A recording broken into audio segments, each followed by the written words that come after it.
जब भी आप कोई काम ध्यान लगाकर बार बार करते हैं तो आपको पता भी नहीं चलता कि आपका दिमाग कैसे उस काम में मास्टरी हासिल कर रहा है।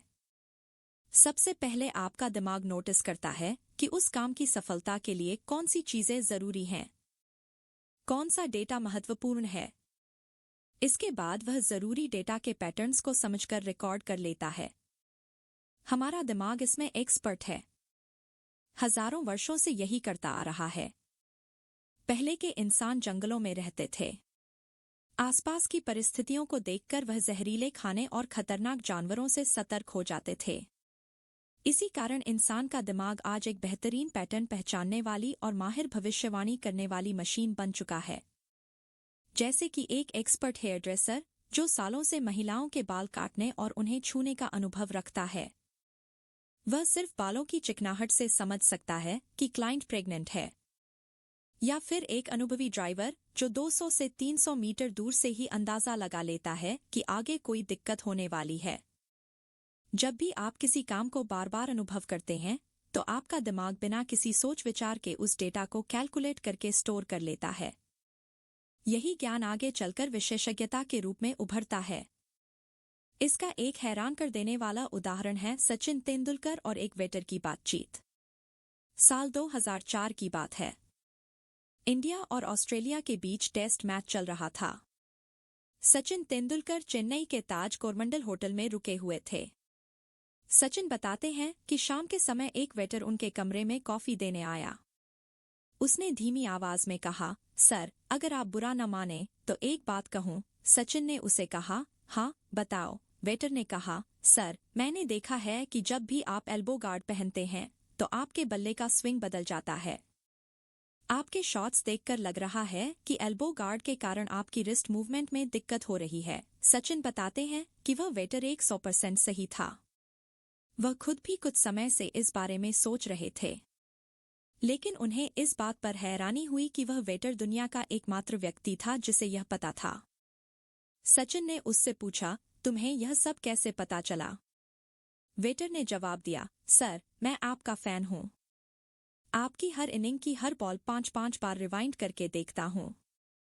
इसलिए पिछली कुछ पारियों में मुझे लगा कि एल्बो गार्ड की वजह से आपकी बैट स्विंग पूरी नहीं हो रही। इस मुलाकात के बाद सचिन ने न केवल अपना एल्बो गार्ड बदला बल्कि अपनी टेक्निक भी सुधारी। शायद यह वेटर के साथ उनकी बातचीत उनके करियर का टर्निंग पॉइंट साबित हुई।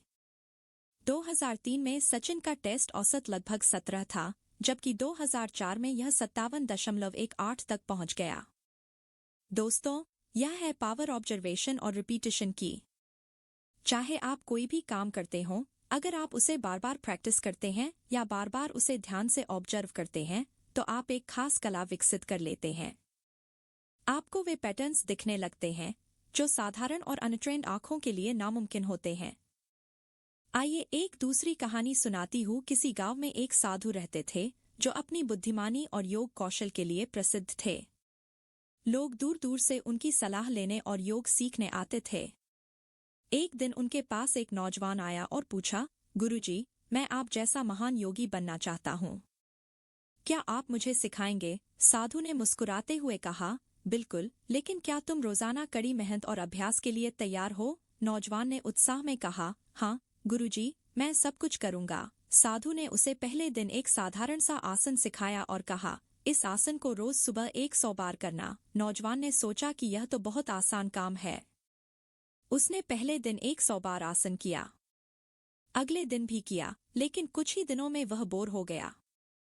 वह साधु के पास जाकर बोला, गुरुजी, यह तो बहुत साधारण अभ्यास है, इसमें कुछ मजा नहीं आ रहा। मुझे कोई मुश्किल आसन सिखाइए। साधु ने गंभीरता से कहा, क्या तुमने 100 बार इस आसन को लगातार 40 दिन तक किया? नौजवान चुप हो गया। साधु ने फिर कहा, बेटा, अभ्यास में मजा ढूंढना जरूरी नहीं है। अभ्यास का मकसद है कि तुम्हारे शरीर और मन में पूर्ण संतुलन आए। जब तक तुम किसी चीज को बार बार नहीं करोगे, तब तक उसमें महारत हासिल नहीं कर सकते। नौजवान को बात समझ में आई। उसने उसी आसन को रोजाना पूरी ईमानदारी से करना शुरू कर दिया।